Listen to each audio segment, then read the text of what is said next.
Top quality और consistent performance के लिए सिर्फ सिल्वर पंप्स। टॉप क्वालिटी और कंसिस्टेंट परफॉर्मेंस के लिए सिर्फ सिल्वर पंप्स, नाम याद रखना। ऊस उत्पादक शेतकऱ्यांसाठी मोठ्या प्रमाणात यायचा वापर होतोय।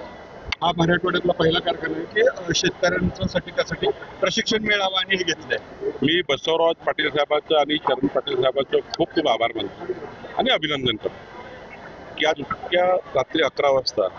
10,000 शेतकरी एआयचं तंत्रज्ञान आपल्या जीवनात स्वीकारण्याकरता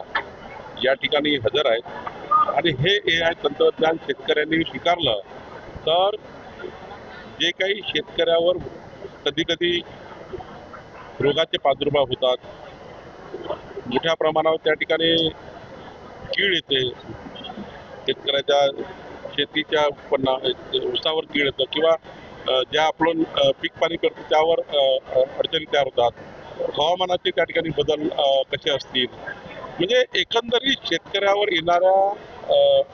जे दुष्काळी परिस्थिती आहे किंवा अडचणी आहे किंवा अवकाळी पाऊस आहे यामधला शेतकरी जो भरडला जातो त्या शेतकऱ्याला अलर्ट करणे आणि एआय तंत्रज्ञानाच्या माध्यमातून नवनवीन विकसित योजना आणून शेतकऱ्यांना दुपटीने उत्पन्न त्यांचं होणे,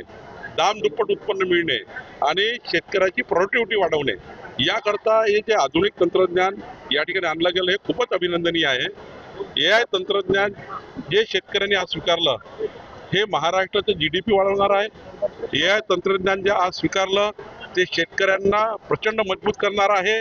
शेतकऱ्यावर अवकाळी संकट थांबवणार आहे आणि या एआय तंत्रज्ञानाने विकसित देशाचा जो संकल्प माननीय प्रधानमंत्री मोदीजींनी केला, माननीय देवेंद्र फडणवीसजींनी विकसित महाराष्ट्राचा संकल्प केला, त्या संकल्पाला साजेचं काम माननीय बसवराजजी आणि शरण पाटलांनी केलं आहे। मी त्यांचं अभिनंदन करण्याकरता इतक्या उशिरा कार्यक्रमाला आलो आहे,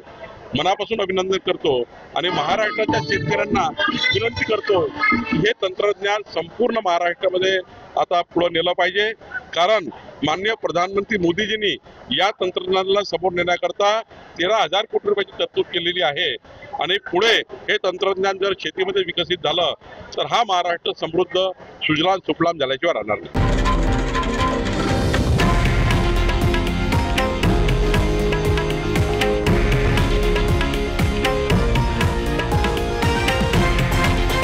हे आहे देशातील नंबर 1 न्यूज नेटवर्क आणि आपण पाहत आहात TV9 मराठी,